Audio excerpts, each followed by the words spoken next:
the next 5 weeks, we're going straight to our network of experienced buyer's agents in each state for some local insight. I am so excited. Welcome to week 2 of our Local Experts series. We hope you enjoyed the auctions last week. Today, our state experts are tackling the private treaty offer process. It is so different in every state, so different in fact that if I was buying in a state that I wasn't familiar with, I would be using a buyer's agent. So in this episode, we're going to tackle what you need to know when you're making an offer in a private treaty negotiation across all the states. Welcome to Your First Home Buyer Guide, the podcast for first home buyers who want to get it right. I'm Megan and that was Veronica. We're both buyer's agents and probably old enough to be your mums. But that's a good thing because between us, we've got over 40 years experience and we are going to share with you bucket loads of stories about avoidable mistakes. Together, we're going to make sure that you get unbiased and real information that you can rely on so you can get where you want to be without missing a step. Now, we've got loads of great tips for you in this episode, and if you'd like more useful tools, head over to the website homebuyeracademy.com.au. There you'll find free checklists so you can download a free mini course on how to price a property and our Where to Buy workshop for only $39. Priceless stuff, really. Bargain. But before we get into the interesting stuff in this week's episode, here's the boring bit, the disclaimer. You of course know that nothing in this podcast is to be taken as personal advice. We always recommend getting the advice of an expert in their field of expertise. Now, we've done our very best to ensure that the content is correct at the time of recording, but things change. So check with the relevant government authority or your advisors to get the most up-to-date information.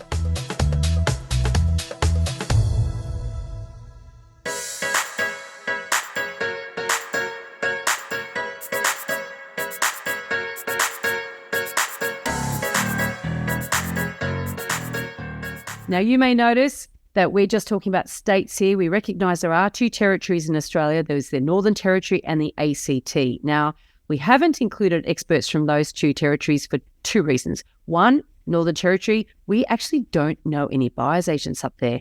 And 2, when it comes to the Australian Capital Territory, well, the laws are almost identical to New South Wales, so you can pretty much rely on what I say for New South Wales goes for there too. Can you please introduce yourself? We'd love to know who you are and where you buy. I'm Megan Wells, buyer's agent and founder and principal of Property Pursuit Buyers Agents in Brisbane. My name is Catherine Skinner and I'm a buyer's agent here in Adelaide. I'm the Director of National Property Buyers, South Australian office. I have been in business here for 8 years now. Really grateful and love what I do, being able to help people buy property. My name's Samantha Spilsbury. I'm Director and Buyer of Buyers Agents Tasmania. We offer a statewide service for both investors and owner. A lot of our clients are relocators, so whether they're retiring or new families moving here is probably where our niche is to help them settle in. I have had my business for 3 years and that's how long I've worked in the buyer's agency realm. And prior to that, I've worked in property management for over 10 years. So my name's Jared McCabe. I'm a director at Wakeland Property Advisory. We're a boutique buying service and vendor advisory service in Melbourne. I've been here, the company started in March 1995, so 28 odd years. There's a lot of experience within the business. We focus very much on asset selection as a big part of what we do and what we look for. Buying the right property is extremely important. Obviously, everyone wants to get it for the best price they possibly can. But if you select the wrong property in the first place, then that can be a bigger issue. So we're very focused on asset selection and education as well. Hi, my name's Ben Lamas. I'm a buyer's agent in Western Australia for Acumentis Buyers Agents. Can you make conditional offers in your state?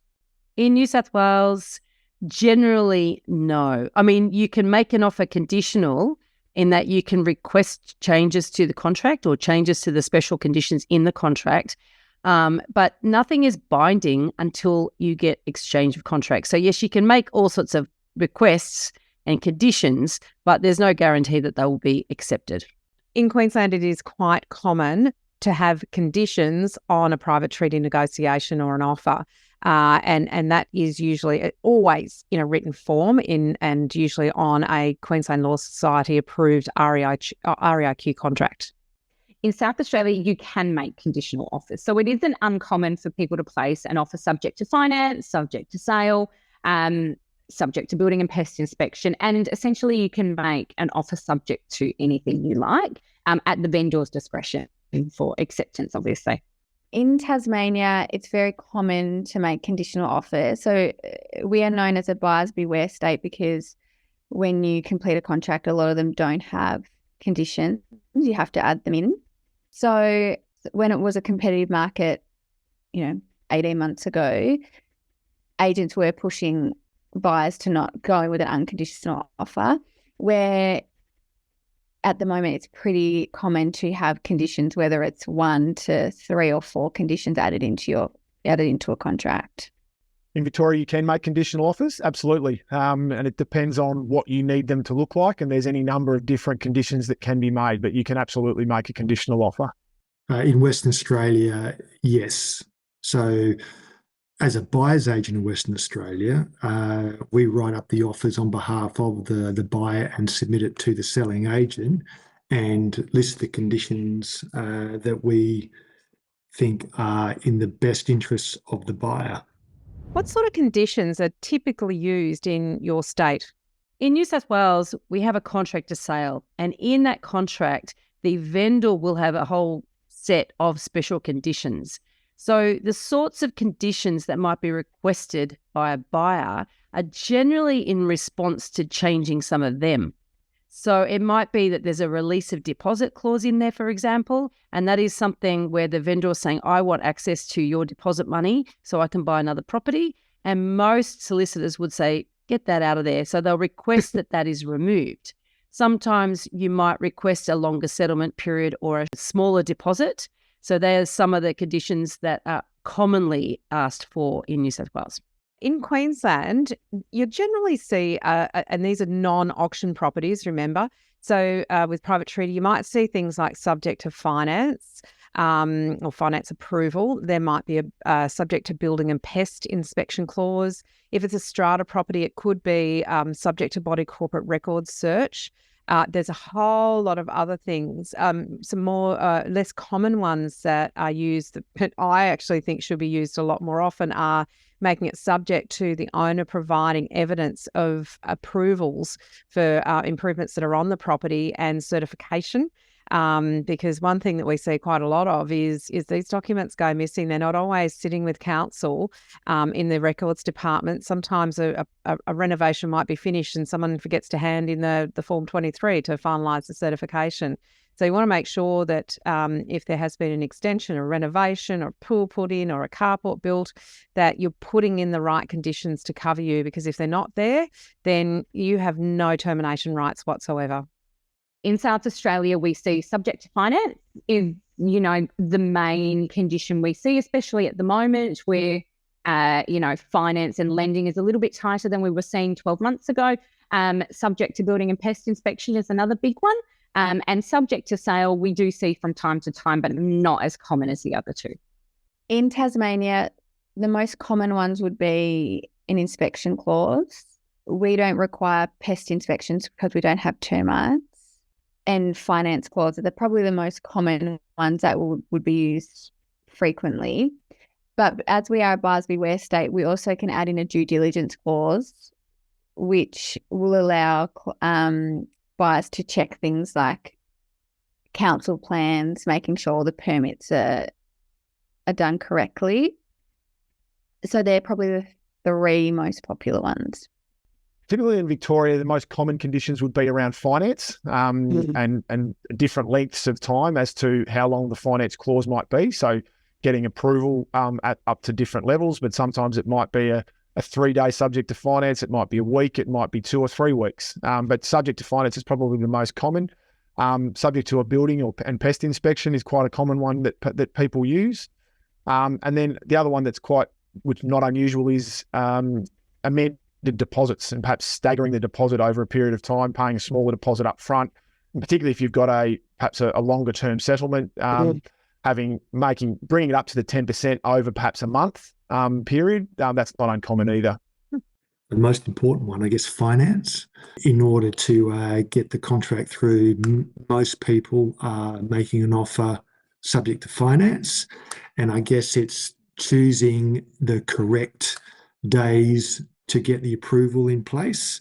A lot of agents in Western Australia would push for a shorter approval period, say 15 days, 21 days. But in Western Australia, and it may be the case in other states as well, where the date's usually around 28 to 30 days is a requirement to get the finance through. Banks got a huge backlog at the moment here in Western Australia. Wow. Are there any other sorts of typical conditions you would include? Usually in Western Australia, the prevalence of white ants or pest inspections is quite important. So we always make it a priority to get a building inspection and a pest inspection, either combined or separately. So they're fairly important to get onto a contract as well. What are some of the weirdest conditions you've used or heard about? In New South Wales, some of the weirdest conditions I've seen is requesting to keep the gnomes in the garden. Also, a really complicated can be if the vendor wants to stay on in the property for a period of time, so they need the money and so they need to sell, but they really don't want to move out. That's been quite a complicated sort of condition that I've seen in a contract to sale. Very strange. Most people would reject that if they're going to buy it. In Queensland, you can really ask for anything in a private treaty negotiation. That's not to say the owner is going to accept it. But I think the weirdest one that we actually had on there was a quite a pleasant negotiation going on between a seller of a property and our buyers, and in sort of a little bit of a tongue-in-cheek sort of way, our buyers came up a little bit in price and said, look, we'll pay that extra money, but on the condition that they put the pink flamingos in that are in the garden. So that's always been, I find that quite cute. But another one that is uncommon, but we have used, and this is particular to a buyer's market, not a seller's market, is where we've made two offers on properties. So offers that properties that a client has been quite interested in, each one at a certain price, and we've actually made two offers at the same time with a condition on there that said that each offer is subject to the other offer not being accepted. And what that meant was there was no risk of the client being stuck with two properties and having to terminate under a cooling off. But it also gave us a fair bit of ability to put pressure on the sellers to move quickly with their decision making and deal with us. So it's a tricky one. It's not easy to use, and it's got to be put together fairly rigorously by an expert, a solicitor or a conveyancer. But that works well where there's competing opportunities. In South Australia, not one that I've used personally for a client, but one that we have heard about was that the purchaser actually put an offer subject to approval for housing horses on a property. Now, this wasn't a rural property. This was a metropolitan property. Needless to say, there was no chance of that happening, but a very strange request. In Tasmania, the one that would probably be the weirdest for me would be a condition adding in that they would take the property if their job offer was accepted to move to the state. That's a great one.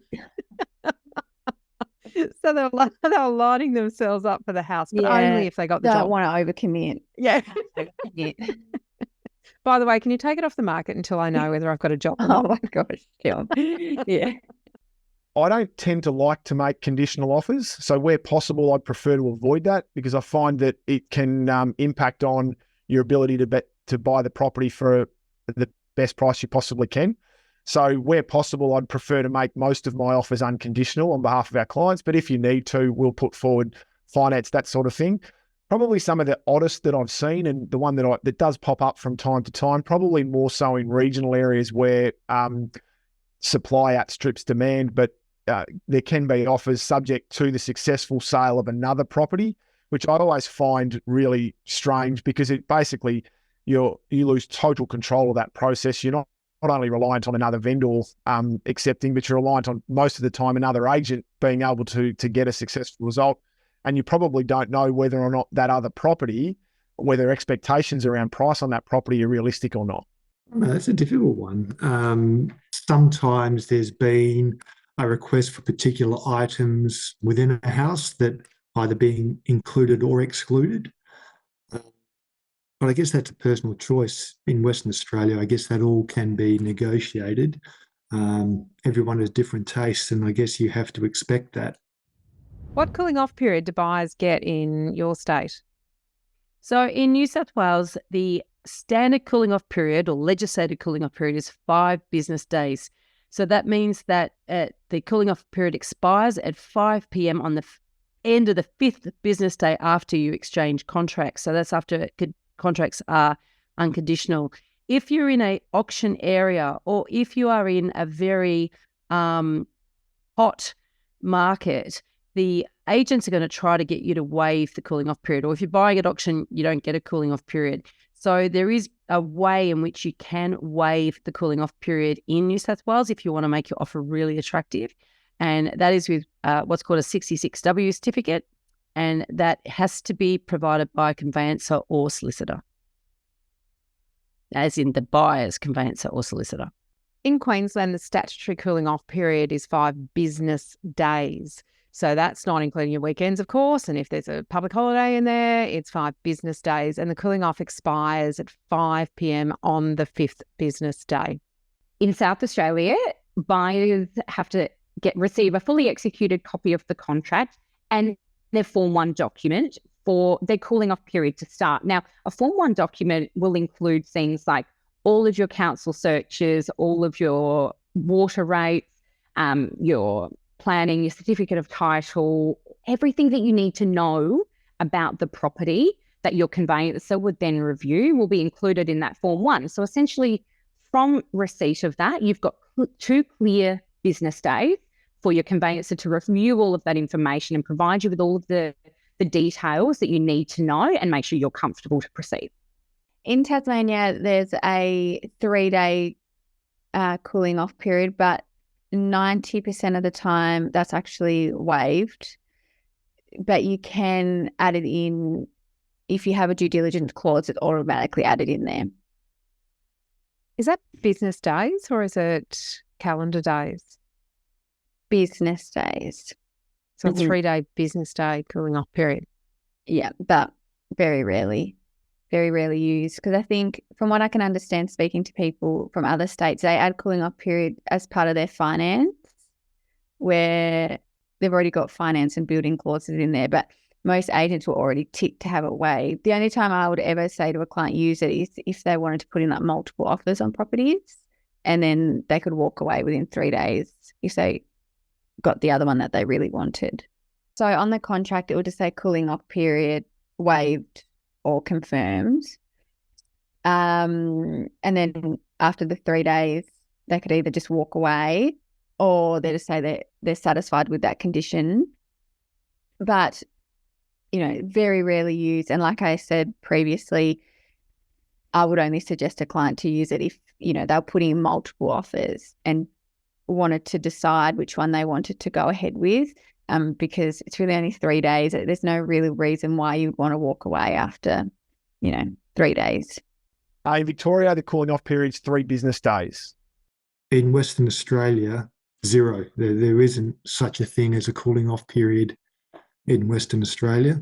So you sign, you buy. What are the penalties if the buyer terminates during the cooling off period? So in New South Wales, if the buyer pulls out within that 5-day cooling off period, if both parties agree, the cooling off period can actually be extended beyond 5 days. The penalties for terminating the contract during that cooling off period is 0.25% of the purchase price. So for example, if the purchase price, the agreed purchase price was $500,000, then the penalty would be $1,250. And so that seemed to be a bit of a deterrent against sort of making offers and exchanging contracts willy-nilly. You've got to be a bit serious before you even sign. In Queensland, the penalty is 0.25% of the purchase price. So if the buyer terminates under the cooling off and using specifically worded termination from their solicitor to the seller's solicitor, then that seller can enforce the termination penalty, and that would be deducted from any deposit that had been paid. In South Australia, if a buyer decides to exercise their right to cool off, there's no penalties at all. No money is exchanged until cooling off has expired, and that's when the deposit is due. So within the cooling off period of those 2 clear business days, a purchaser can pull out for any reason at all. No penalty for the buyer. They would get their full deposit back. Victoria, the penalties are $100 or 0.2% of the purchase price, whichever is greater. So pretty. Sounds so archaic, doesn't it? $100. That one's been there for a little while. That's an oldie. I always have a good chuckle at that when you see that on the front page of the contract. In Western Australia, when you're writing up the contract and it's signed by both parties and dated, that becomes a valid contract. And until all the conditions are met, it's alive. Right. If all conditions are met, then it's unconditional. It goes straight through. The only way you're going to get out of that contract is by trying to negotiate it, or having one of the conditions fall over, either finance, but that's a bit difficult unless you write to your bank or finance broker to cancel the finance. But if you've got a valid finance approval, then that contract goes through. When's an offer binding in your state? So in New South Wales, the offer is binding on exchange of contracts. And so that's a little bit complicated because it's the only state that does it that way. And that means that you have to get the vendor to sign their contract and the buyer signs their contract. And then a deposit is paid, and then you have this physical exchange in one form or another. These days, DocuSign is used, or literally is one hard, paper contract handed over and the other one handed over. So once that's actually done and even the words are uttered, contracts are exchanged, then you know that the offer is binding. Before that, anything can happen. In Queensland, the offer is only binding once all the parties have signed the contract of sale and any negotiated changes have been initialed. So what I mean by that is sometimes you make an offer, it go on a contract, it goes to the seller, they might cross the price out, write in a new price, initial that change. If a few things go backwards and forwards and there's changes to, say, length of condition or types of condition or removal of conditions or change in price or change in settlement, it's imperative that every single one of those changes is initialed by both parties. Otherwise, the contract is actually not legally binding. So just the signing of the contract in and of itself is not binding enough unless every one of those changes, handwritten changes, have been initialed.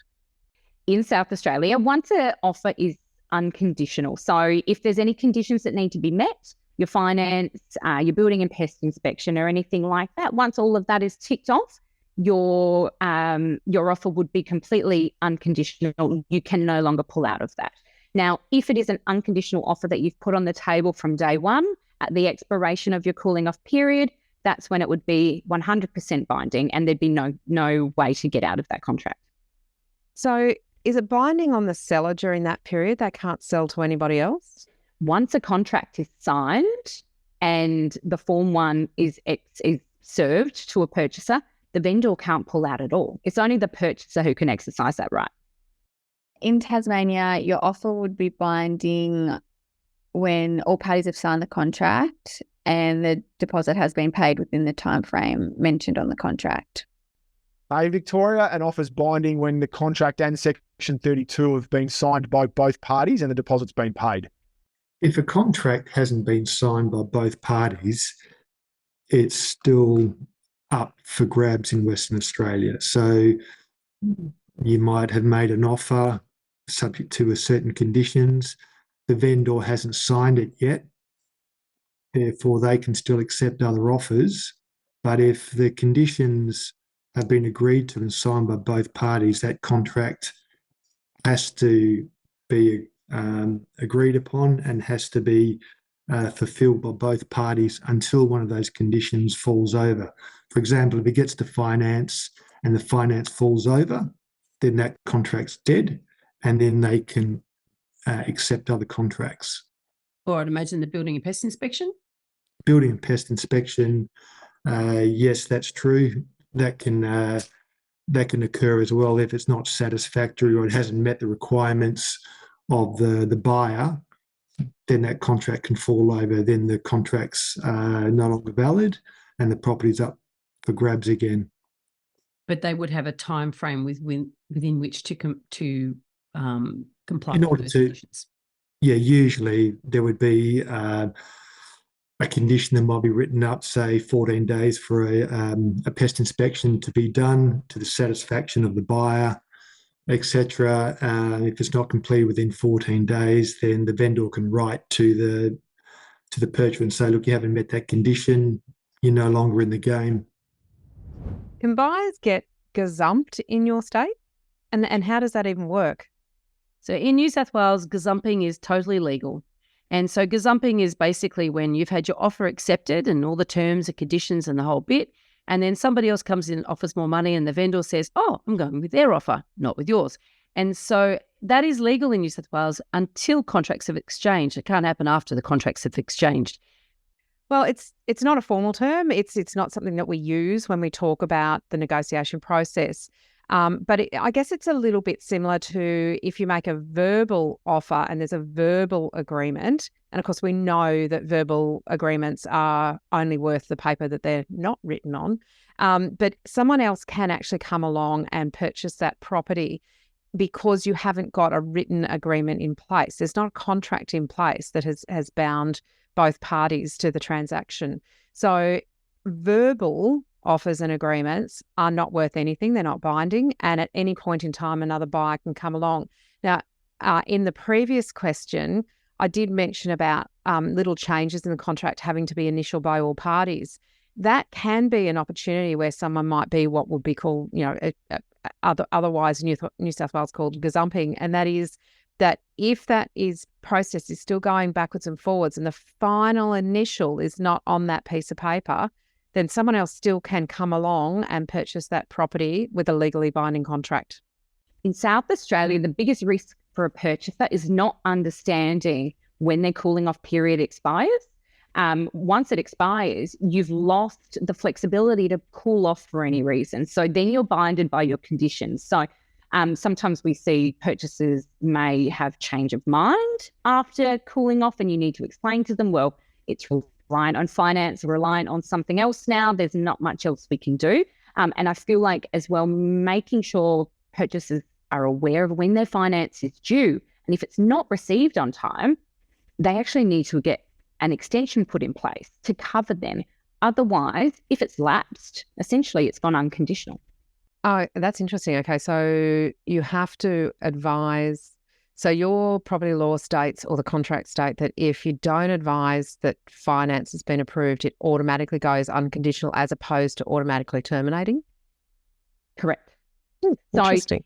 So unless you're advising them that your finance is not approved by that time, you're locked in. So it's an automatic progress unless you advise that it's not. Yeah.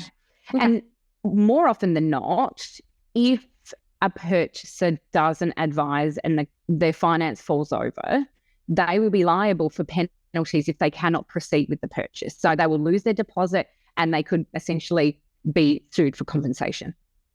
In Tasmania, we don't have any gazumping. I would suggest putting your offer always in writing on a law society contract to ensure that you have it there and present it to an agent. Another thing to be wary of is multiple offer in Tasmania. So once you put an offer in, if there's more than one party putting in an offer, it's called a multiple offer. And when that happens, there's actually no negotiating between the parties. The vendor just has to pick which offer's best for them.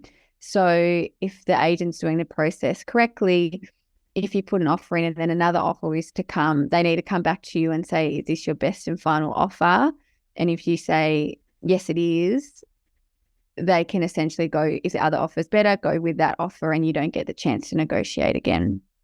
In Victoria, yes, you can get gazumped, unfortunately. It usually happens and most likely happens when an offer hasn't been documented. So if it hasn't been put in writing as yet, it's still only verbal.